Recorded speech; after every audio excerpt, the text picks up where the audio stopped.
56 inch की तो उनकी माचो मैन वाली छाती है, तो उनके खिलाफ भी होना चाहिए था।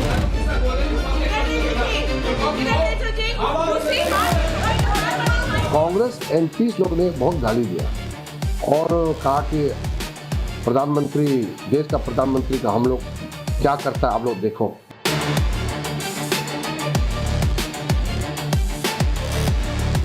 अब्यूज नहीं किया, कुछ एक दो एमपी थे जिनको जो थोड़े ज़्यादा नाराज थे।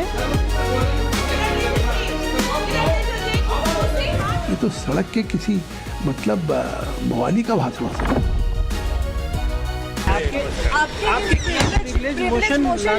ये आप लोगों को कीवर्ड्स देते हैं क्या?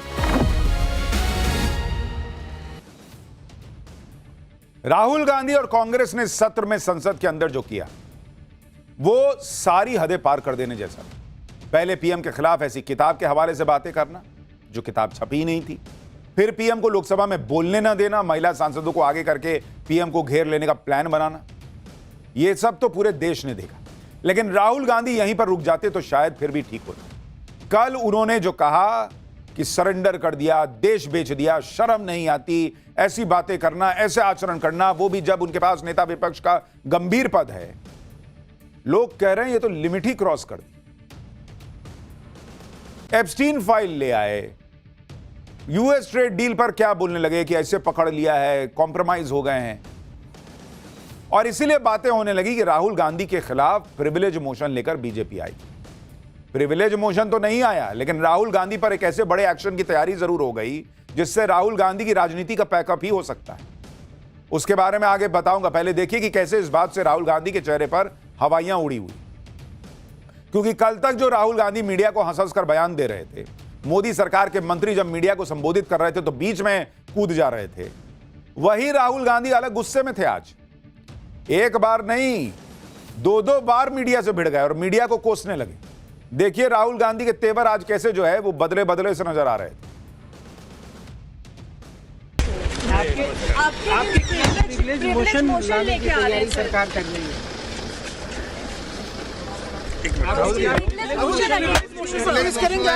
और सब्सटेंशियल मोशन, ये आप लोगों को कीवर्ड्स देते हैं क्या?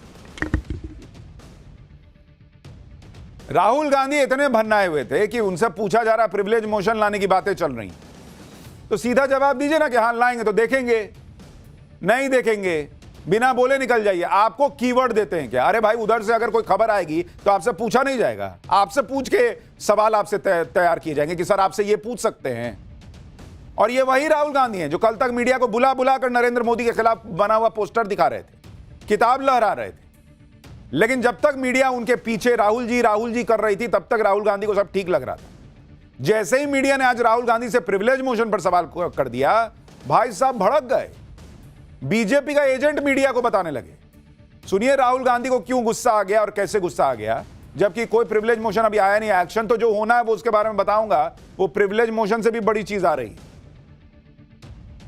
अपना काम करा करो भाई। मतलब you're not totally employed by the BJP. At least try and do a little bit of objective stuff. You know, it gets really shameful. It's too much, don't you think? You're responsible people. You're media people. You have a responsibility to be objective. You can't just take a word they give you, right, every day, and then run your whole show on that. You're doing a disservice to this country. Are you not able to recognize that? Thank you. Rahul Gandhi media को कह रहे हैं कि आप देश के साथ disservice कर रहे हैं। राहुल गांधी जी, ये बात आपको आईने के सामने खड़े होकर खुद से पूछनी चाहिए कि आप देश की क्या सर्विस कर रहे हैं। बिना छपी किताब आप लहरा रहे थे और तब मीडिया दिखा रहा था तो बहुत मजा आ रहा था। पेगासस है मोबाइल में जब बोलते रहे और उसमें कुछ नहीं निकला, फिर भी मीडिया दिखाता रहा तो बहुत मजा आ रहा था। जब आप ये बोलते रहे कि राफेल डील में जो है घोटाला हुआ है और मीडिया दिखाता रहा तो बहुत मजा आ रहा था। आज मीडिया ने खाली पलट के पूछ लिया कि ऐसी खबरें चल रही कि आपके खिलाफ अविश्वास प्रस्ताव आ सकता है, तो भड़क गए। मीडिया आपके हिसाब से नाचेगी क्या बॉस? हैं कुछ लोग जिनको आप में दिखता है कि राहुल गांधी बुलेट पे बैठे तो बुलेट हसीन हो गई। सारी मीडिया वैसी नहीं है, लेकिन आदत है शायद। कि भाई जैसा मैं चाहूंगा मीडिया वैसे ही करेगी। ये क्या अहंकार है मुझे समझ में नहीं आता। संसद में मैं बोलूंगा तो बोलूंगा, जैसे चाहूंगा वैसे बोलूंगा, मीडिया को मुझसे वही पूछना होगा जो मैं बोलूंगा। हर बार जब ये फंस जाते हैं तो मीडिया को गाली देने लगता है। इनकी कोई गलती नहीं है। ईवीएम में गलती, वोट चोरी, मीडिया गड़बड़, ये गड़बड़, वो गड़बड़, ये बहुत महान। सोचिए, सिर्फ बात हो रही थी कि प्रिविलेज मोशन आएगा, उस पर इनको इतना गुस्सा आ गया कि मेरे से कैसे पूछ लिया जी प्रिविलेज मोशन आएगा। कल तक यह बात जरूर हो रही थी कि बीजेपी राहुल गांधी के खिलाफ प्रिविलेज मोशन यानी विशेषाधिकार हनन का नोटिस लाई, क्योंकि राहुल गांधी ने पीएम मोदी पर आधारहीन आरोप लगाए हैं और राहुल गांधी को उसे साबित करना हो, ऐसी चर्चा थी तो पूछ रहे थे। लेकिन आज बीजेपी ने अपनी रणनीति ही बदल दी। राहुल गांधी के खिलाफ अब विशेषाधिकार हनन का नोटिस बीजेपी नहीं लाएगी, लेकिन राहुल गांधी के भाषण के आपत्तिजनक अंश को हटाने का नोटिस दिया गया है। लोकसभा में बीजेपी के चीफ व्हिप संजय जायसवाल ने यह नोटिस दिया। राहुल के भाषण से कुछ हिस्से पहले ही हटाए जा चुके हैं, लेकिन बीजेपी उससे संतुष्ट नहीं है, इसलिए चीफ व्हिप की तरफ से नोटिस दिया गया। बीजेपी साफ साफ कह रही है कि राहुल गांधी जी ने जो लोकसभा के अंदर बातें कही वो किसी नेता विपक्ष की स्पीच हो ही नहीं सकती। एक बार सुनिए बीजेपी को, क्योंकि बीजेपी यही नहीं रुकने वाली। अब बीजेपी वो भी करने वाली है जिसमें वो कह रही है कि इनको तो जिंदगी में चुनाव तक नहीं लड़ने देंगे। वो कैसे होगा आगे बात करूंगा, लेकिन पहले सुनिए। मुझे लगता है एक नेता प्रतिपक्ष का ये भाषण है, ये तो सड़क के किसी मतलब मवाली का भाषण हो सकता है। बीजेपी सांसद कह रहे हैं कि भाई सुन के लग रहा था मवाली का भाषण है। जो नेता विपक्ष इस तरह से बातें कर रहा है कि दूसरे उसे उनके भाषण को मवाली, सड़क छाप जैसी बातें बता रहे हैं, तो वो लोग तो पूछेंगे कि विपक्ष के पद की क्या गरिमा रह गई और संसद की क्या मर्यादा रह गई।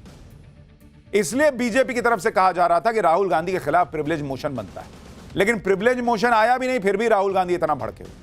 और राहुल गांधी इसलिए भड़क गए क्योंकि उन्हें टेंशन प्रिविलेज मोशन से ज्यादा उस प्रस्ताव से है जिस प्रस्ताव ने न सिर्फ राहुल गांधी की संसद सदस्यता जा सकती है, बल्कि हो सकता है कि वो जीवन भर चुनाव न लड़ पाए। इस तरह का प्रस्ताव लोकसभा में आया है और इसे रखा है बीजेपी के सांसद निशिकांत दुबे ने। सुनिए लोकसभा में निशिकांत दुबे ने राहुल गांधी के बारे में क्या कहा, फिर आपको इसके डिटेल समझाता हूं। मैं रूल 352(5) माननीय और 353 में माननीय निशिकांत एक दुबे जी, मोशन के लिए खड़ा हुआ। ये जो लीडर ऑफ द अपोजिशन है राहुल गांधी सर, ये अर्बन नक्सल की तरह बिहेव करता है और इसका सोरोस फाउंडेशन के साथ रिलेशन है, फोर्ड फाउंडेशन के साथ रिलेशन है। ये वियतनाम, कंबोडिया, बहरीन, थाईलैंड केवल देशद्रोहियों के साथ मिलकर जाता है और ये कभी चुनाव आयोग पर, कभी संविधान पर, कभी स्पीकर पर, जितने भी संवैधानिक संस्थाएं हैं सुप्रीम कोर्ट पर, उसके ऊपर आरोप लगाता है। मेरा आपके माध्यम से आग्रह है कि एक सब्सटेंसिव मोशन पर राहुल गांधी के ऊपर चर्चा होनी चाहिए, उसकी सदस्यता रद्द होनी चाहिए और कभी भी वो चुनाव नहीं लड़ पाए उसकी चर्चा होनी चाहिए। इस नियम के तहत मुझे इजाजत दी जाए। इसका सभी देशद्रोही, जितने देशद्रोही sir, same Pitroda Soros foundation के साथ मिलकर इस देश को टुकड़े टुकड़े करना चाहता है और टुकड़े टुकड़े करने का ये नेता राहुल गांधी है। यानी बीजेपी ने राहुल गांधी के विरोध को लेकर अपने अग्रेशन का गियर चेंज कर दिया है। अब बीजेपी फुल अग्रेसिव मोड में कह रही है सब्सटैंटिव मोशन के तहत चर्चा कीजिए और इनकी सदस्यता छीनिए और यह भी कीजिए कि अब ये कभी चुनाव न लड़ पाए। अब ये सब्सटैंटिव मोशन क्या होता है आगे बताऊंगा, लेकिन निशिकांत दुबे राहुल गांधी के खिलाफ फुल फायर है। वो सोशल मीडिया पर भी यही कह रहे हैं कि राहुल गांधी का जॉर्ज सोरोस के साथ रिश्ता है, जिसका मैं खुलासा करूंगा संसद में सबूत के साथ। यानी बीजेपी अब राहुल गांधी को छोड़ने के मूड में नहीं, और शायद ये बात राहुल गांधी समझ रहे हैं और इसीलिए वो अपनी भन्नाहट झन्नाहट जो कह लीजिए वो मीडिया पे निकाल रहे हैं। ऐसा लग रहा है कि बीजेपी ने तय कर लिया है कि वो अब राहुल गांधी के खिलाफ सिर्फ बयानबाजी नहीं करेगी, शायद एक्शन भी लेगी, क्योंकि सालों से बीजेपी राहुल गांधी को एंटी नेशनल अर्बन नक्सल तो कहती आ रही, उनकी विदेशी यात्राओं पर सवाल उठाती रही है। आरोप लगते हैं कि वो राहुल गांधी अपने विदेशी यात्राओं में भारत विरोधी ताकतों से मिलते हैं, बीजेपी आरोप लगाती रही है। लेकिन फिर ऐसे आरोपों को लेकर बीजेपी पर भी सवाल उठते हैं कि अगर राहुल गांधी देश के खिलाफ कोई गंभीर अपराध कर रहे हैं तो उनके खिलाफ एक्शन क्यों नहीं होता। लेकिन शायद इस वजह से अब बीजेपी ने पूरा मूड बना लिया है कि वो सबूतों के साथ राहुल गांधी और डीप स्टेट के कनेक्शन को संसद में साबित करेगी, क्योंकि बात अब लोकसभा में पहुंच गई है और वहां पेपर रखने होते हैं, हवा हवाई बात नहीं चलती। सारे सबूत दिखाने होंगे, राहुल गांधी के खिलाफ जो आरोप लगाए जाएंगे उसे साबित करना होगा। और अगर बीजेपी राहुल गांधी के खिलाफ सब्सटैंटिव मोशन ला रही है तो इसका क्या मतलब है? इसका मतलब यह है कि राहुल गांधी के खिलाफ मोदी सरकार के पास पक्के सबूतों वाली क्या कोई फाइल तैयार है, वरना लोकसभा में सब साबित करने का चैलेंज निशिकांत दुबे कैसे दे रहा है। आपको बताऊंगा कि सब्सटैंटिव मोशन क्या है जो बीजेपी राहुल गांधी के खिलाफ ला रही है और इससे राहुल गांधी का कितना नुकसान हो सकता है। लेकिन पहले सुनिए कि प्रियंका वाड्रा इस मुद्दे पर क्या कह रही है। पढ़ रही थी मैं, कुछ अपने आप को माचो मैन समझते हैं, लेकिन छाती तो अपनी मोदी जी ने नपाई है 56 इंच की, तो उनकी माचो मैन वाली छाती है, तो उनके खिलाफ भी होना चाहिए था। They tried to remove his membership last time. What happened? People elected more than than Modi ji. Check the voters of Varanasi and Rai Bareli. You removed him the parliament. After the election, people elected him more majority than Narendra Modi ji. We are not bothered about the privilege, this substantiate. We are not bothered about it. If you want to hang us, hang us. देखिए, substantive motion का नाम सुनते कांग्रेस के नेताओं के चेहरे से हंसी गायब हो गई है। राहुल गांधी, प्रियंका वाड्रा, केसी वेणुगोपाल, सबके चेहरे पर हवाइयां उड़ी लग रही हैं। आपको बताता हूं कि लोकसभा में निशिकांत दुबे ने जिस सब्सटैंटिव मोशन का जिक्र किया उसमें ऐसा है क्या कि सबकी हवाइयां उड़ी। किन नियमों के तहत राहुल गांधी के खिलाफ मोर्चा खोला गया है और आगे क्या हो सकता है। देखिए, राहुल गांधी पर क्या एक्शन हो सकता है इसको समझिए। लोकसभा में निशिकांत दुबे ने 2 नियमों का जिक्र किया। पहला है लोकसभा का नियम 352 सबसेक्शन 5 और दूसरा है 353। इन नियमों के तहत तब कोई सांसद संसद में बोलता है तो उसे किन नियमों का ध्यान रखना चाहिए उसका जिक्र है। नियम 353 के तहत कोई भी सांसद बिना एडवांस नोटिस दिए किसी सांसद के खिलाफ अपमानजनक आरोप नहीं लगा सकता। अब यह समझिए कि सब्सटैंटिव मोशन क्या है जिसका जिक्र निशिकांत दुबे ने लोकसभा में किया। सब्सटैंटिव मोशन एक ऐसा मोशन होता है जिसमें किसी सांसद के बर्ताव पर विस्तृत चर्चा हो सकती है। सब्सटैंटिव मोशन पर वोटिंग भी होती है ताकि यह पता चले कि चर्चा का निचोड़ क्या है। यानी निशिकांत दुबे ने जो मोशन उठाया है उसके तहत राहुल गांधी ने जो भी सदन में किया उस पर विस्तृत चर्चा होगी और फिर वोटिंग भी होगी। और निशिकांत दुबे अपने सब्सटैंटिव मोशन में यह मांग रख रहे हैं कि राहुल गांधी की सदस्यता जाए और वो फिर कभी चुनाव न लड़ पाए। इस मुद्दे पर वो चर्चा चाहते हैं, तो सदन इस पर भी वोट करेगा कि ऐसा होना चाहिए कि नहीं होना चाहिए। अब समझिए कि राहुल गांधी या किसी भी सदस्य पर एक्शन हो कैसे सकता है, उसकी प्रक्रिया क्या है। लोकसभा के पास यह ताकत होती है कि वो गलत आचरण या एक्शन को लेकर किसी मेंबर की सदस्यता रद्द कर सकता है। पद का दुरुपयोग, सदन की अवमानना जैसे मामले में सदस्यता जा सकती है। आमतौर पर किसी सदस्य के खिलाफ शिकायत दी जाती है, उस पर एथिक्स कमेटी और प्रिविलेजेस कमेटी जांच करती है। इसमें आरोपी सांसद को भी अपना पक्ष रखने का मौका दिया जाता है।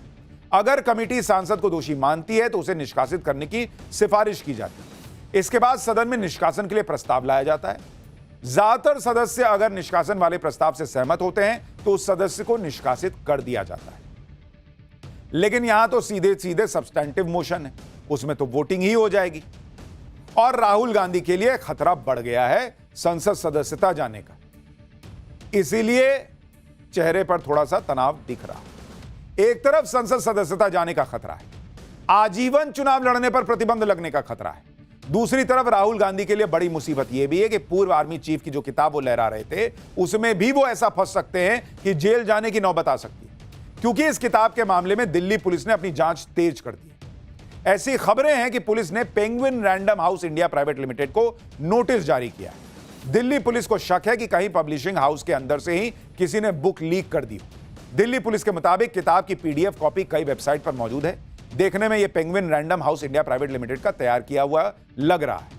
इसके अलावा पेंगुइन इंडिया भी इस मामले में कानूनी एक्शन की चेतावनी दे चुका है और हमने आपको बताया ही था कि कॉपीराइट के उल्लंघन के मामले में 2 साल से ज्यादा की सजा हो सकती है। और यह बात भी सबको पता है कि 2 साल से ज्यादा की सजा होने पर संसद की सदस्यता चली जाती है, जैसी एक बार राहुल गांधी की ऑलरेडी जा चुकी है। यानी राहुल गांधी अब हर तरफ से घिर चुके हैं। जब से एफआईआर हुई, देखिए किताब अब नहीं लहरा रहे हैं। सब्सटेंटिव मोशन की बात हुई तो मीडिया के सामने बाहें चढ़ा के नहीं बोल रहे, मीडिया पे ही गर्मी निकाल दे रहे हैं, अपनी गुस्सा हो जा रहे हैं।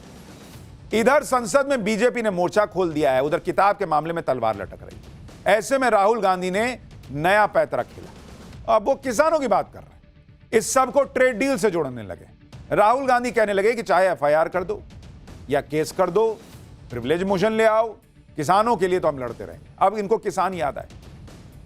जब संसद चल नहीं पा रही थी नरवणे जी की अनपब्लिश्ड किताब को लेकर, तब राहुल गांधी जब बोले तब किसान कहां था?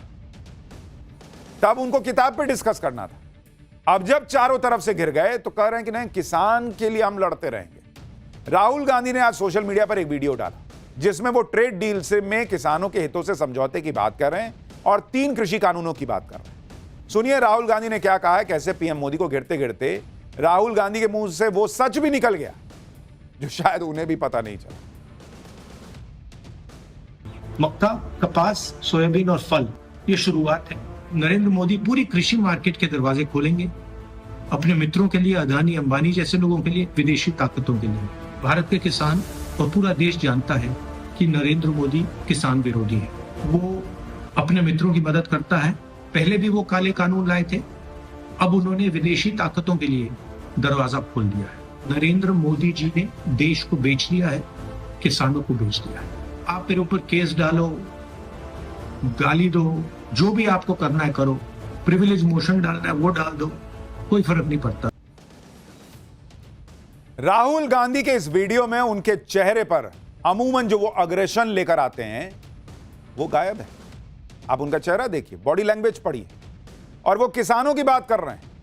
कई लोगों को लगता है कि राहुल गांधी को समझ में आ गया है कि बीजेपी अब ऑल आउट जाने वाली है, यानी अग्रेसिवली उनके खिलाफ एक्शन की जो कानूनी प्रक्रिया है उसको तेज करने वाली।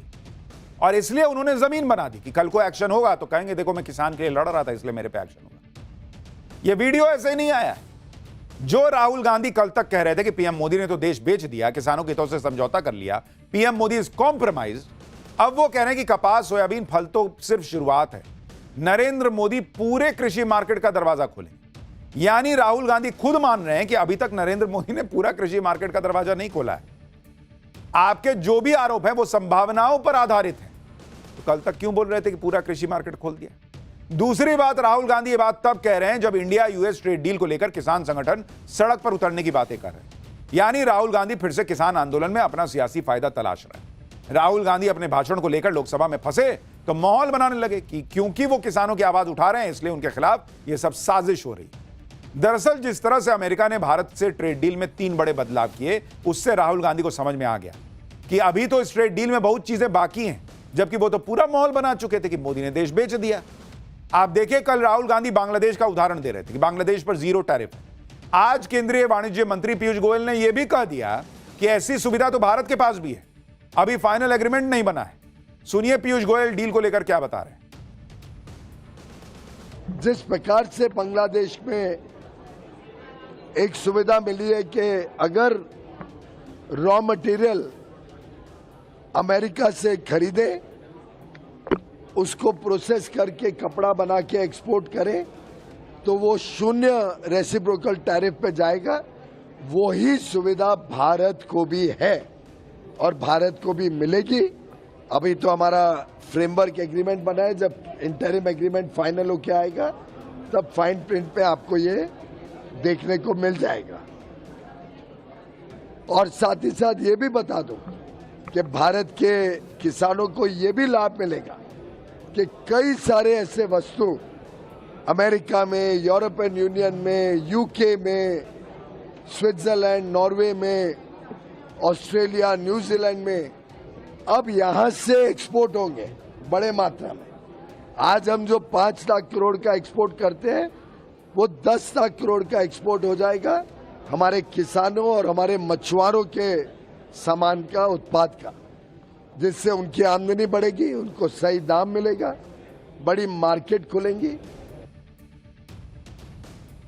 यानी भारत के लिए भी यह व्यवस्था है कि अगर आप अमेरिका का कॉटन मंगाकर उससे बनाकर कपड़ा बेचिएगा तो वहाँ 0% हो जाएगा। ये पीयूष गोयल कह रहे हैं कि हम भी ये डील में कर लेंगे।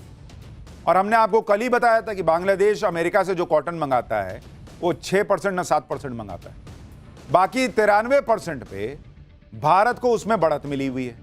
और वो 6-7% भी बहुत आसान नहीं है कि रातों रात उसको बढ़ा के 20-25% कर। लेकिन फैक्ट पर किसको बात करनी है, तो हवा हवाई काम चल रहा है। आप ये भी देखिए कि आज पीएम मोदी ने कैसे राहुल गांधी का एक और एजेंडा फोड़ दिया। राहुल गांधी नरेंद्र सरेंडर वाला माहौल बना रहे थे, आरोप लगा रहे थे कि पीएम मोदी ने तो ट्रंप को देश बेच दिया। लेकिन आज डिफेंस एक्यूजिशन काउंसिल ने फ्रांस से 114 राफेल की खरीद को मंजूरी दे दी। 3,25,000 करोड़ रुपए में फ्रांस से राफेल खरीदे जाएंगे। राफेल पर डिफेंस एक्यूजिशन काउंसिल की मंजूरी ने राहुल गांधी के 2 एजेंडे फेल कर दिए। पहला तो यह कि राहुल गांधी लगातार राफेल को लेकर सवाल उठाते आए हैं। राफेल की पिछली खरीद को लेकर ही राहुल गांधी ने चौकीदार चोर का माहौल बनाया था। दूसरी बात, फ्रांस से राफेल डील की मंजूरी मिलने का सीधा मतलब यह है कि भारत अपने हितों के मुताबिक फैसले ले रहा है। नरेंद्र मोदी किसी के प्रेशर में नहीं आते, जैसा राहुल गांधी आरोप लगा रहे हैं। पीएम मोदी को ट्रंप ने चोक किया हुआ है, ऐसी कोई स्थिति नहीं है। भाई अगर ट्रंप ने चोक किया होता तो राफेल खरीद रहे होते, अमेरिका का ना विमान खरीदते। अगर मोदी ने सरेंडर किया होता तो अमेरिका से खरीदते, डील करते, फ्रांस से करते। अमेरिका तो कभी नहीं चाहता कि भारत राफेल खरीदे, और इसीलिए ऑपरेशन सिंदूर के बाद पूरी आर्म्स लॉबी ने राफेल के खिलाफ माहौल बनाया। लेकिन मोदी ने वही किया जो देश हित में। तो यह कैसा सरेंडर है बॉस कि मोदी अपने हिसाब से चल रहे हैं? यह कैसा सरेंडर है बॉस कि अमेरिका को डील में अपनी चीजें जो हैं वो पीछे वापस लेनी पड़ रही हैं? यही वजह है कि आप देखिए कि संसद में राहुल गांधी कुछ भी माहौल बनाते रहे, जब नरेंद्र मोदी सदन के अंदर आते हैं तो क्या माहौल हो जाता है, कैसे भारत माता की जय के नारे लगने लगते हैं। वो आप देखिए कि आज जब राज्यसभा में पीएम मोदी की एंट्री हुई तो क्या माहौल था।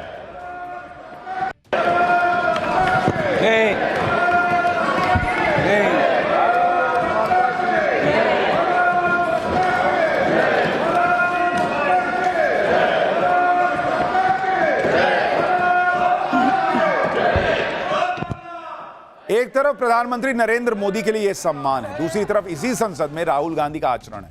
उनके आचरण, उनकी भाषा, उनके उल्टे सीधे आरोपों को लेकर सवाल उठ रहे हैं। और इतना ही नहीं, राहुल गांधी के साथ साथ कांग्रेस सांसदों के आचरण, उनकी भाषा पर सवाल उठ रहे हैं। 4 फरवरी का एक वीडियो सामने आया है। इस वीडियो में लोकसभा स्पीकर ओम बिरला के चैम्बर में हंगामा मचा हुआ दिखा है। इस वीडियो को लेकर संसदीय कार्य मंत्री किरण रिजिजू ने दावा किया है कि स्पीकर के चैम्बर में 20 से 25 कांग्रेस सांसदों ने हंगामा किया था। देखिए कैसे स्पीकर के कमरे में क्या हो रहा है।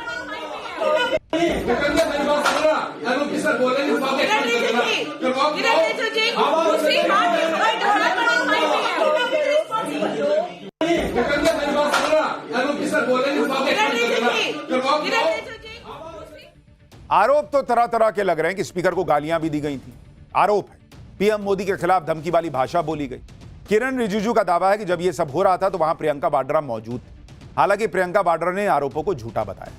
लेकिन स्पीकर के कमरे में ऐसे घेर के सांसद खड़े हो जाएं, यह भी इस देश में बहुत लोगों ने नहीं देखा। लेकिन अब क्या ही बोला जाए, क्या क्या देखना बचा है। इन तस्वीरों को देखने के बाद आदमी सोचता है कि अब और क्या ही होगा, लेकिन हो जाता है। लेकिन राहुल गांधी की मुसीबत बढ़ती दिख रही है। फिलहाल हम आगे बढ़ रहे हैं और पाठशाला में अगला चैप्टर, बाबरी बनाकर रहेंगे वर्सेस बाबरी तोड़ देंगे। बंगाल में बाबरी पर ऐसा घमासान कि ममता को टेंशन हो जाएगी क्या? उधर बंगाल के ओवैसी के साथ मुसलमान, बीजेपी बाबरी को टिकने नहीं देगी। क्या गजब होने वाला है अब इसका चैप्टर। बाबरी के मुद्दे ने बंगाल में ममता बनर्जी की राजनीति को भयंकर टेंशन दे दी। बंगाल में चुनाव के बीच बाबरी के लिए ईंट रखना शुरू हो गया है। बंगाल के ओवैसी कह रहे हैं कि बाबरी तो बना के रहेंगे। उधर इसे चैलेंज देने वाली पॉलिटिक्स भी अग्रेसिव होकर सामने आ गई, जिसमें कहा जा रहा है कि बाबरी बन गई तो इसे रहने नहीं देंगे। बंगाल के ओवैसी ने बाबरी मस्जिद बनाने का काम शुरू किया। खुला ऐलान कर दिया कि बाबरी तो बनकर रहेगी, जिसमें दम है वो रोक के दिखाए। लेकिन बंगाल में बाबरी बनाने वाले इस चैलेंज के सामने बीजेपी खड़ी हो गई। ऐलान हो चुका है कि बाबर के नाम पर मस्जिद तो क्या, देश में कुछ बनने नहीं दिया जाएगा, और बन भी गया तो टिक नहीं पाएगा। ऐसे में बाबरी पर छिड़े इस घमासान से ममता बनर्जी को टेंशन होगी, क्योंकि अगर ममता बनर्जी बाबरी का विरोध करती हैं तो बंगाल के 35% मुसलमान वोटर के नाराज होने का डर है। अगर बाबरी का खुलकर समर्थन करती हैं तो राज्य के 65% हिंदू वोटर उनसे नाराज हो सकते हैं, इसका डर है। बाबरी को लेकर क्या गजब घमासान मचा है, ममता बनर्जी की टेंशन कैसे बढ़ गई है, यूपी के बाबरी के खिलाफ क्या खुल्लम खुल्ला ऐलान हो गया है, आज सब आपको दिखाऊंगा। लेकिन पहले एक झलक देखिए। कयामत के दिन के लिए मत जियो, हिंदुस्तान में कायदे से रहना सीखो। क़यामत जरूर आएगी और बाबरी मस्जिद जरूर बनेगी। पहले तो बनेगी नहीं, कोई बनाएगा तो वो टिकेगी नहीं। बाबर का नाम लिखने नहीं दूंगा। हुमायूं कबीर तो 2019 में भाजपा कैंडिडेट था। पिछले साल 6 दिसंबर को बंगाल के ओवैसी ने मुर्शिदाबाद में बाबरी मस्जिद बनाने का ऐलान किया। मस्जिद की नींव रखी तो उनके कार्यक्रम में मुसलमानों की भारी भीड़ जुटी। इसी तरह जब कल बाबरी मस्जिद की नींव पर बंगाल के ओवैसी ने मस्जिद की पहली ईंट रखी, तब भी वहां मुसलमानों की भारी भीड़ थी। और बाबरी मस्जिद का मैसेज पूरे बंगाल तक पहुंचाने के लिए अब आज बंगाल के ओवैसी ने बाबरी यात्रा की शुरुआत की, तो भी उनके साथ मुसलमानों की भारी भीड़ नजर आई। जाहिर है ये तस्वीरें ममता बनर्जी को तनाव देने वाली हों, क्योंकि जिस हुमायूं कबीर को ममता बनर्जी ने पार्टी से निकाला, अब वही उनके मुस्लिम वोट बैंक के लिए बड़ी चुनौती बनते जा रहे हैं। बंगाल के जिस मुस्लिम वोट बैंक पर ममता बनर्जी अपना एकाधिकार समझकर बैठी थी, बंगाल के जिस मुस्लिम वोट बैंक के दम पर ममता बनर्जी लगातार 3 बार चुनाव जीत चुकी हैं, बाबरी के नाम पर बंगाल के ओवैसी हुमायूं कबीर के साथ जुट रही मुसलमानों की भारी भीड़ में वो मुस्लिम वोट बैंक खिसकता दिख रहा है। उस पर बंगाल के ओवैसी लगातार ममता बनर्जी को मुस्लिम विरोधी ठहराने में जुटे। आज भी करीब 22 किलोमीटर की बाबरी यात्रा पूरी करने के बाद बंगाल के ओवैसी ने ममता सरकार को निशाने पर लिया। आरोप लगाया कि नादिया से मुर्शिदाबाद तक करीब 265 किलोमीटर की बाबरी यात्रा में भारी भीड़ जुटने के डर से यात्रा के रूट को छोटा करवा दिया गया और पुलिस की तरफ से यात्रा के लिए ऑफिशियल परमिशन नहीं देने का हवाला दिया गया, नहीं लेने का। हाल में बिहार और महाराष्ट्र में हुए चुनाव में जिस तरह अब ओवैसी को, असदुद्दीन ओवैसी को मुसलमानों के भर भर कर वोट मिले, उसको देखते हुए हुमायूं कबीर भी खुद को बंगाल का ओवैसी साबित करने में कोई कसर नहीं छोड़ रहे। आज बाबरी यात्रा से आई तस्वीर भी इसकी गवाही दे रही। हुमायूं कबीर बिल्कुल उसी अंदाज में यात्रा के दौरान बाइक की सवारी करते नजर आए जैसा असदुद्दीन ओवैसी प्रचार के दौरान बाइक पर बैठकर करते हैं। बंगाल में बाबरी के नाम पर माहौल बना हुआ है, यूपी तक घमासान मचा हुआ है, लेकिन ममता बनर्जी एकदम चुप, कुछ बोल ही नहीं रही। लेकिन बीजेपी चुप नहीं है। अगर बंगाल में यह चुनौती दी जा रही है कि बाबरी तो बना के रहेंगे, तो बीजेपी चैलेंज दे रही है कि बाबर के नाम पर कुछ नहीं बनने देंगे। सुनिए बीजेपी के बंगाल के नेता क्या कह रहे हैं। देखिए, हिंदू मंदिर बनाएगा, मुसलमान मस्जिद बनाए, इसमें दिक्कत नहीं। बाबर का नाम लिखने नहीं दूंगा। बंगाल का जनता बीजेपी को लाइए। बाबर जो बाहरी था, मुगल था, पठान था, हमारे देश में आया लूटने के लिए। बाबर का नाम बीजेपी लिखने नहीं दूंगा। बीजेपी को अप्रैल में लाइए। बाबर का नाम निशान हटाने का काम आने वाला दिन में भाजपा सरकार बंगाल में करेगा। ये कान खुल के सुन के रखिए। लेकिन बाबरी मस्जिद बना नाम देने के बाद हम लोग बाबरी मस्जिद तोड़ेंगे, ये निश्चित है। दुनिया के कोई ताकत नहीं है कि बाबरी मस्जिद बना के वो रख सके, चाहे वो हुमायूं कबीर हो और चाहे हुमायूं कबीर की सरकार हो। ये तोड़ेंगे ही हम लोग तोड़ेंगे। बीजेपी भी खुला चैलेंज दे रही है, कह रही है मस्जिद बनाइए, कोई दिक्कत नहीं, लेकिन बाबर के नाम पर मस्जिद बनने नहीं देंगे, और बाबर के नाम पर मस्जिद बनी तो तोड़ के रख देंगे। हुमायूं कबीर कह रहे हैं कि कौन तोड़ेगा देखते हैं, ये कह रहे हैं तोड़ के रख देंगे, देखो क्या करोगे। मतलब दोनों तरफ से माहौल गरमाया हुआ है। बंगाल में बाबरी को लेकर मचे बवाल पर बीजेपी का स्टैंड तो क्लियर है, वो खुलकर बाबरी के विरोध में खड़ी हो गई। लेकिन टीएमसी ऐसी हड़बड़ाई हुई है कि बाबरी को कुछ बोलते नहीं बना तो बंगाल के ओवैसी को बीजेपी का पुतला बताने लगे। टीएमसी के नेता कुणाल घोष को सुनिए। ये हुमायूं कबीर तो 2019 में भाजपा कैंडिडेट था। कौन भाजपा? जिस भाजपा ने बोला था एक धक्का और दो, बाबरी मस्जिद तोड़ दो, वो भाजपा का उम्मीदवार था ये हुमायूं कबीर, नरेंद्र मोदी जिंदाबाद बोल के। तो अब जब वो ये बाबरी मस्जिद के लिए इतना रेस्पेक्ट अचानक बढ़ गया है, तो इसके पीछे क्या है? ये क्या भाजपा का कोई पुतला बन गया है? बी टीम, सी टीम, डी टीम। यानी टीएमसी जो है वो हुमायूं कबीर को बीजेपी की बी टीम तो बता रही है, लेकिन बाबरी पर अपना स्टैंड क्लियर नहीं कर रहा। बाबरी पर बंगाल में ही नहीं, यूपी में भी कैसे गजब बवाल मचा है वो भी आपको बताऊंगा। इसके पहले इस बवाल का बैकग्राउंड जान लीजिए। बंगाल में मुर्शिदाबाद में बन रही बाबरी मस्जिद का डिजाइन यूपी में अयोध्या के उस बाबरी ढांचे से लेने का दावा किया जा रहा है, जिसकी जगह पर अब भव्य राम मंदिर बनकर तैयार हो चुका है। 6 दिसंबर 1992 को अयोध्या में बाबरी ढांचा ध्वस्त हुआ था और बंगाल के ओवैसी हुमायूं कबीर ने पिछले साल 6 दिसंबर को ही मुर्शिदाबाद में अयोध्या के बाबरी ढांचे की तर्ज पर बाबरी मस्जिद बनाने की नींव रखी, जिस पर कल पहली ईंट रखने के साथ ही मस्जिद के निर्माण का काम शुरू हो गया। बंगाल के ओवैसी ने अगले 2 से 3 सालों में बाबरी मस्जिद बनकर तैयार होने का दावा भी कर दिया। बंगाल में बन रही बाबरी मस्जिद का कनेक्शन अयोध्या के बाबरी ढांचे से जुड़ा है। ऐसे में नई बाबरी पर यूपी का सियासी पारा भी हाई हो चुका है। एक तरफ हिंदू संगठनों ने मुर्शिदाबाद में बाबरी को तोड़ने के लिए बंगाल कूच का ऐलान कर दिया। लखनऊ में बंगाल के ओवैसी हुमायूं कबीर को खुली चुनौती दी जा रही है कि हुमायूं हम आएंगे, बाबरी फिर गिराएंगे। ये देखिए कैसे कैसे पोस्टर छप गए। यूपी के सीएम योगी आदित्यनाथ बाबरी का सपना देखने वालों को कयामत वाला अल्टीमेटम दे ही चुके हैं और फायदे में रहने के लिए कायदे में रहने की बात बता चुके हैं। बाबरी को लेकर योगी आदित्यनाथ के बयान के समर्थन में उनके दोनों डिप्टी सीएम मैदान में आ गए।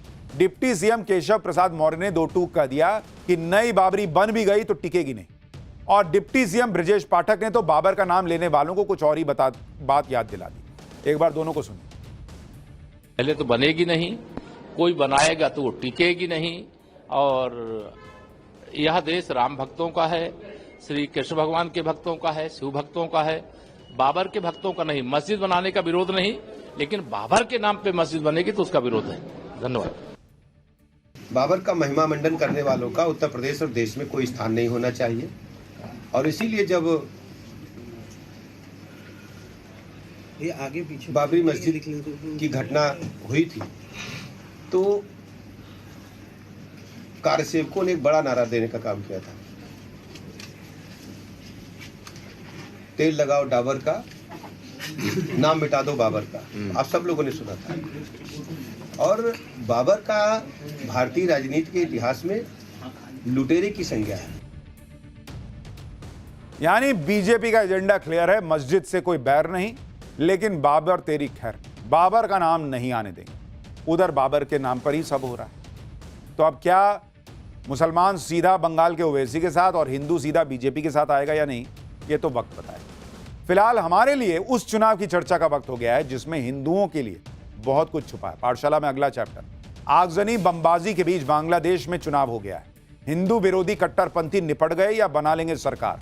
बांग्लादेश में चुनाव से पहले हुई बड़ी सेटिंग, कहीं बैलेट पेपर लूटे, कहीं पहले ही वोट डाला, किसको जिताने की तैयारी हुई। बांग्लादेश में चुनाव में क्या हुआ है, अब इसका चैप्टर। हिंदुओं पर अत्याचार और शेख हसीना के बहिष्कार के बीच बांग्लादेश में चुनाव खत्म हो गए। वोटिंग खत्म होते ही काउंटिंग शुरू हो गई, लेकिन चुनाव के दौरान और उससे पहले जो तस्वीरें आई वो इस तरफ इशारा कर रही हैं कि सत्ता के लिए सेटिंग पहले ही हो गई। आप देखिए कि बांग्लादेश के चुनाव से पहले शेख हसीना की पार्टी आवामी लीग पर बैन लगा दी, जिसके बाद सीधा मुकाबला बीएनपी और जमाते इस्लामी के बीच है।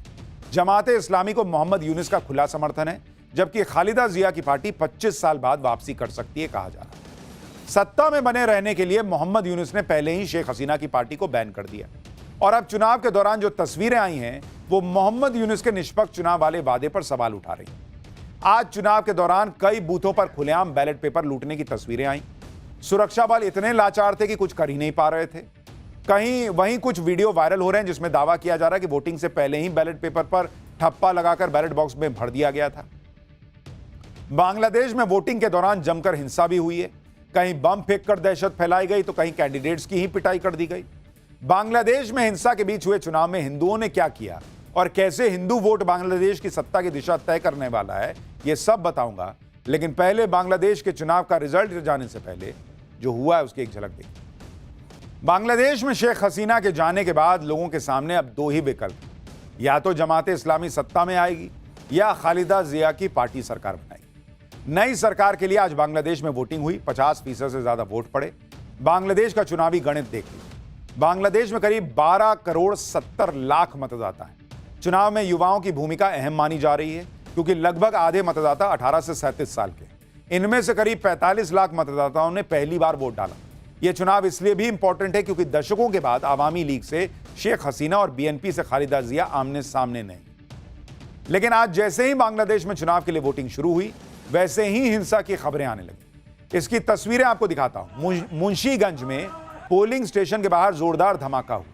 एक स्कूल में बने पोलिंग सेंटर में 2 पार्टियों के लोग भिड़ गए और इसके बाद देसी बम से उन्होंने हमला कर दिया। शेरपुर सदर में तो एक पोलिंग स्टेशन पर कुछ लोगों ने कब्जा ही कर लिया। यहां ऐसा हंगामा हुआ कि सुरक्षा में तैनात जवान भाग गए। उसके बाद खुलेआम बैलेट बॉक्स की लूट मच गई। देखिए कैसे वहां पे बैलेट पेपर लूटा गया। तो बूथ लूटने आए लोगों ने बम चला दिया, तो विरोधी पार्टी ने उसे दौड़ा दिया, जिसके बाद सेना को बीच बचाव करना पड़ा।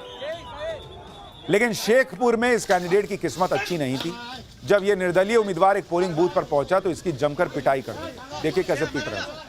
यही तस्वीरें देखकर लोग पूछ रहे हैं कि बांग्लादेश में चुनाव हो रहा है कि तमाशा चल रहा है। बांग्लादेश में चुनाव से एक दिन पहले भी हिंसा शुरू हो गई। कोमिल्ला इलाके में बीएनपी नेता लिट्टन के गोदाम को आग के हवाले कर दिया गया। आगजनी करने का आरोप जमात के कार्यकर्ताओं पर। आप देखिए कि बांग्लादेश की सियासत पिछले कुछ साल में कितनी बदल गई। शेख हसीना को भागना पड़ा, खालिदा जिया का निधन हो गया, उनके बेटे बीएनपी का नेतृत्व करने अमेरिका से बांग्लादेश वापस आए। वहीं बांग्लादेश की मौजूदा स्थिति में जमात इस्लामी पार्टी अपने लिए एक अवसर देख रही है। बीएनपी की सरकार बनती है तो तारिक रहमान पीएम बन सकते हैं, और अगर जमात की सरकार बनती है तो शफीकुर रहमान का प्रधानमंत्री बनना तय है। अब ये चुनाव कितने निष्पक्ष हुए हैं ये तो तस्वीर देखकर ही पता चल रहा है। आप देखिए कि मौजूदा चुनाव मोहम्मद यूनुस के नेतृत्व वाली अंतरिम सरकार की देखरेख में हुआ है, और मोहम्मद यूनुस का झुकाव जमात इस्लामी पार्टी की तरफ है, ये तो सबको पता है। पद संभालने के बाद यूनुस ने ही जमात इस्लामी से बैन हटाया। इसके बाद जमात को कट्टर रूढ़िवादी एजेंडे को आगे बढ़ाने का मौका मिला। यूनुस सरकार के दौरान जमात ने तमाम संस्थाओं में गहरी पैठ बनाई, जिसे कम करना किसी भी सरकार के लिए आसान नहीं। अभी बांग्लादेश में यूनुस की सरकार है, वो कह रहे हैं कि निष्पक्ष चुनाव कराएंगे या करा दिया है, लेकिन चुनाव में कैसे धांधली के आरोप लग रहे हैं उसकी तस्वीरें सामने आई। जैसे ये वीडियो गाजीपुर का बताया जा रहा है। इस वीडियो के साथ लिखा है कि बांग्लादेश में वोटों की गिनती एक रात पहले ही हो गई थी। कृपया डॉक्टर यूनुस को धन्यवाद दें। एक रात पहले वोटों की गिनती हो गई कह रहे हैं, तो फिर वोटिंग की तो नौटंकी हुई इसका मतलब। इसी तरह नोआखाली में भी रात भर बैलेट बॉक्स लूटने और बोगस वोटिंग के लिए मार होती रही। सुबह वोटिंग के दौरान जमकर फर्जी वोट डाले गए। देखिए कैसे एक साथ कई लोग मिलकर कई वोट डाल रहे हैं। धड़ाधड़ फर्जी वोट डलवाए जा रहे हैं, ना कोई रोक टोक ना किसी का डर। वीडियो बन रहा सो अलग। इस दौरान कई सेंटर्स पर ऐसे लोग भी मिले जिन्हें या तो वोट डालने नहीं दिया गया या उनके वोट पहले ही किसी ने डाल दिए थे। इस तरह के वायरल दावे सोशल मीडिया पर चल रहा है। बांग्लादेश में चुनाव के बाद काउंटिंग जारी है, रिजल्ट जल्दी ही आ जाएगा। और इस बीच आवामी लीग की नेता शेख हसीना ने चुनाव को रद्द करने की मांग की है, क्योंकि तस्वीरें देख के सबको समझ में आ रहा है कि क्या खेला हुआ है। साथ ही शेख हसीना ने 6 डिमांड भी रखी है। उन्होंने चुनावों को असंवैधानिक बताते हुए रद्द करने की मांग की है। अंतरिम सरकार के प्रधानमंत्री मोहम्मद यूनुस का इस्तीफा मांगा है। खुद पर लगाए झूठे मामलों को वापस लेने की मांग की है। सभी राजनीतिक कैदियों, शिक्षकों, बुद्धिजीवियों की रिहाई की मांग की गई है। आवामी लीग की गतिविधियों पर लगे प्रतिबंध को हटाने की मांग की गई है और बांग्लादेश में निष्पक्ष चुनाव कराए जाने की मांग की गई। बांग्लादेश में आज हिंदुओं ने भी जमकर वोटिंग। जिस तरह से बांग्लादेश में हिंदुओं को निशाना बनाया जा रहा है, उसके बाद हिंदू वोटर्स का चुनाव के लिए घरों से निकलना इस चुनाव का सबसे बड़ा टर्निंग पॉइंट साबित हो सकता है। आप देखिए कि बांग्लादेश में 8 से 10% हिंदू वोटर हैं, जो अभी तक अवामी लीग को वोट देते थे, लेकिन अब अवामी लीग चुनाव से बाहर है। ऐसे में हिंदू वोटर बीएनपी को वोट दे सकते हैं, क्योंकि जमात का नाम अल्पसंख्यकों पर हमलों में लगातार आता रहा। हिंदुओं के लिए अभी बेहतर विकल्प यही है कि वो बीएनपी के साथ जाएं, क्योंकि जमात इस्लामी जैसे कट्टरपंथियों का राज आने से बेहतर यही है कि बीएनपी जैसी पार्टी बांग्लादेश में सत्ता में लौटे। भले ही बीएनपी का इतिहास भी हिंदुओं के लिए कुछ अच्छा नहीं है, लेकिन अभी बांग्लादेश में कोई और विकल्प दिख भी नहीं। बांग्लादेश में आगे क्या होगा वो तो जल्दी ही क्लियर हो जाएगा, लेकिन इधर पाकिस्तान में क्या हो रहा है उससे तो वहां हड़कंप मचा है। जेल में बंद इमरान खान को लेकर एक ऐसा हैरान करने वाला खुलासा हुआ कि हर तरफ खलबली मच गई। बताया जा रहा है कि जेल में इमरान खान के साथ ऐसी ज्यादती की गई है कि उनकी आंखें करीब करीब चली गईं। मुनीर ने इमरान खान की हालत जेल के अंदर ऐसी कर दी कि इमरान खान की हालत के बारे में जानने के बाद उनकी बहनें रो रही हैं। वहीं इमरान खान की पार्टी अब पूरी तरह से विद्रोह के मूड में आ गई। आप सोचिए मुनीर कैसा आदमी है कि पहले तो खबरें उड़ी कि इमरान खान मर गए, और बाद में अब खबर आ रही है कि भाई उनकी आंखों की रोशनी चली गई। इधर मुनीर ने इमरान के खिलाफ भयंकर साजिश की है, उधर मुनीर के आतंकी भी नई नई साजिश में लगे। लाहौर में लश्कर की महिला विंग का जमावड़ा लगा है। लश्कर महिला विंग की सदस्य कश्मीर को लेकर भी नारेबाजी करती दिखी हैं। जरा देखिए, आपने पहले जैश की महिला विंग सुना था, अब लश्कर की भी महिला विंग आ गई है। आतंकियों को खुलेआम पनाह देने वाला पाकिस्तान इस बार दुनिया के सामने फिर बेनकाब हो गया। संयुक्त राष्ट्र सुरक्षा परिषद ने एक रिपोर्ट जारी की है जिसमें आतंकी संगठन जैश ए मोहम्मद को लाल किला विस्फोट और पहलगाम हमले से जोड़ा गया। यूएनएससी की रिपोर्ट में कहा गया है कि जैश ए मोहम्मद ने कई हमलों की जिम्मेदारी ली है। जैश ए मोहम्मद दिल्ली में लाल किले पर हुए हमले से जुड़ा हुआ था। जैश ने 8 अक्टूबर को आतंकी महिला विंग बनाने का भी ऐलान किया था। जमातुल मुमिनात नाम की विंग का मकसद आतंकवादी हमलों को सपोर्ट करना है, ये यूनाइटेड नेशंस कह रहा है बॉस। तो आप सोचिए पाकिस्तान की क्या हालत है कि दुनिया भर में एक्सपोज हो रहा है। देश के अंदर इमरान खान की आंखें छीन ली और जैश और लश्कर के जो लोग हैं वो अब महिलाओं को सामने कर रहे हैं कि तुम जाओ तुम लड़ना। ये तो हाल इस देश का। खैर, पाठशाला में अब अगली क्लास का वक्त हो गया है। लैम्बोर्गिनी एक्सीडेंट केस में अरबपति का आरोपी बेटा गिरफ्तार होते ही 7 घंटे में जमानत पर बाहर कैसे आया? लैम्बोर्गिनी शिवम चला रहा था या ड्राइवर? पुलिस की जांच पर क्यों उठे सवाल? क्या सच सामने आया? अब इसका चर्चा। कानपुर में लैम्बोर्गिनी कार में से हुए एक्सीडेंट का मामला गजब होता जा रहा है।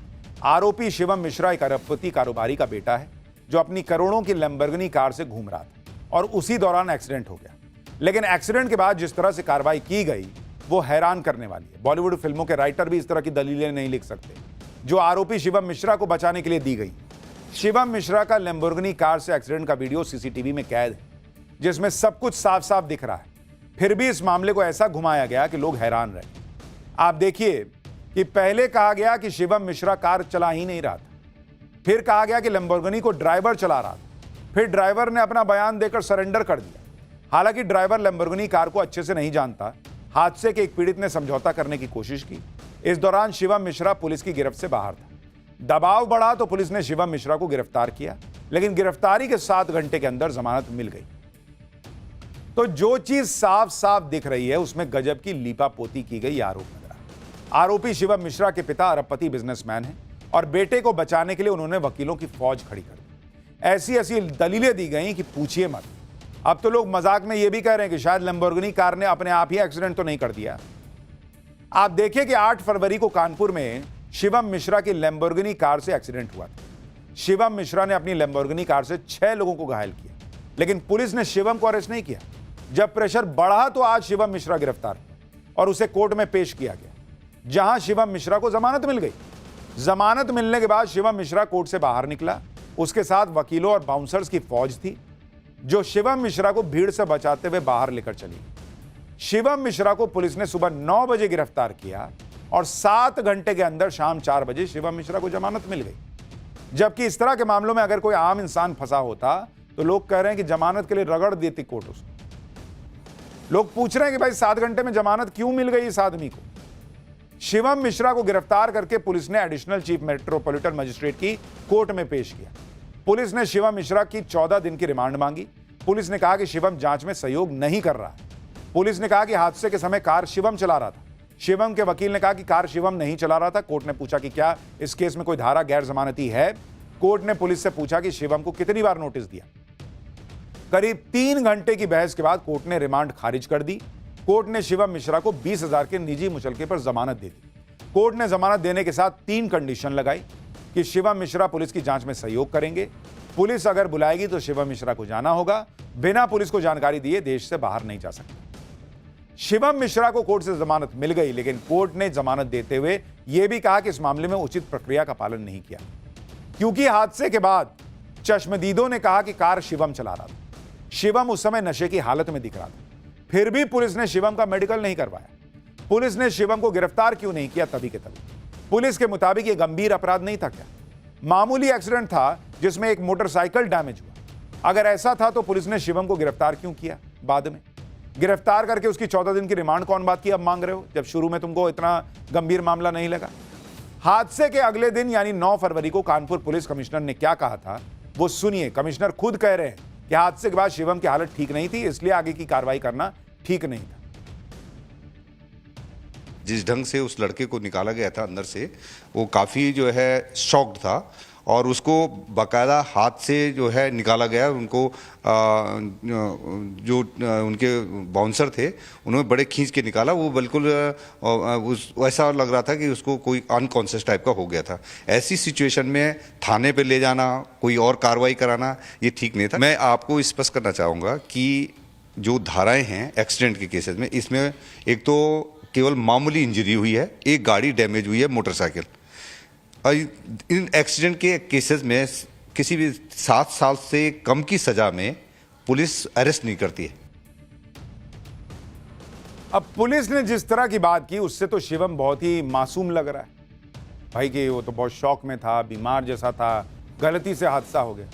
जबकि लैम्बोर्गिनी हादसे के जितने सीसीटीवी फुटेज हैं वो अपने आप में सबूत हैं। जैसे ये पहला वीडियो देखिए, इसमें शिवम मिश्रा को उसके बाउंसर खींच के गाड़ी से उतारते दिख रहे हैं। इस दौरान लैम्बोर्गिनी में कोई दूसरा शख्स नहीं दिख रहा। अगर इतना ही मामूली हादसा था तो ये झूठ क्यों बोला गया कि शिवम नहीं चला रहा था? अब ये वीडियो देखिए, ये हादसे से पहले का वीडियो है। इसमें शिवम मिश्रा कार चलाता हुआ दिख रहा है। और सबसे लेटेस्ट तो ये वीडियो जिसे लैम्बोर्गिनी कार की दूसरी साइड से बनाया गया है, इसमें कार के अंदर शिवम दिख रहा है और उसके बगल वाली सीट खाली है। यानी कार में 2 लोगों के होने की थ्योरी भी सवालों के घेरे में आ गई और सीधे सीधे आरोप लग रहा है कि भाई शिवम कार चला रहा था। शिवम के परिवार वालों और वकीलों का कहना है कि कार शिवम नहीं चला रहा था। शिवम के वकील तो एक ड्राइवर को भी कोर्ट ले आए जिसके बारे में दावा किया जा रहा था कि वो कार चला रहा था। इस ड्राइवर का नाम मोहन है और इसने कोर्ट में एफिडेविट भी दिया है कि हादसे के समय वही कार चला रहा था। जबकि सीसीटीवी वीडियो में साफ दिख रहा है कि कार में एक ही आदमी बैठा हुआ था और वही आदमी फिर खींच के बाहर निकलता दिख रहा है। तो ड्राइवर किधर से निकला?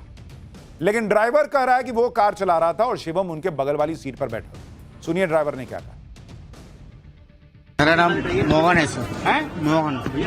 ये कब से गाड़ी चला रहा बेटा यहाँ पे? मैं सर गाड़ी में आया हूँ। हाँ। ये 4-5 दिन के लिए इन्होंने बुलाए थे तो इसलिए आया हूँ। अच्छा, जिस ये गाड़ी जब तुम चला रहे थे तुम्हारे मालिक बगल में बैठे थे क्या? हाँ जी। क्या हो गया था उनको? दौड़ा पड़ गया सर। दौड़ा पड़ गया था? तुम्हें कैसे पता चला कि उनको दौड़ा पड़ा? एकदम से उनके हाथ पैर वगैरह कांपने लग गया और ये मेरी तरफ वो गिर गए थे। तो 2 सवाल कि अगर यही आदमी गाड़ी चला रहा था तो ये फुटेज में क्यों नहीं दिख रहा? दूसरी बात कि अगर शिवम गाड़ी नहीं चला रहा था और उसको दौरा पड़ गया तो दौरा पड़ते ड्राइवर ने क्या कहा कि सर आप मेरी सीट पे बैठिए तो आपको दौरा ठीक हो जाएगा। क्या है ये? उधर पुलिस कह रही है कि भाई एक खाली बाइक डैमेज हुई थी, इतना गंभीर मामला था नहीं, 7 साल से कम की सजा का प्रावधान था, 7 साल तक का, तो इसमें गिरफ्तारी का बनता ही नहीं था। तो बाद में क्यों अरेस्ट कर लिए? फिर जब प्रेशर बना तो आपको सजा का प्रावधान समझ में आने लगा। अब 7 घंटे में जमानत भी मिल गई। For more of such videos, do like, share and subscribe to ET Now Swadesh.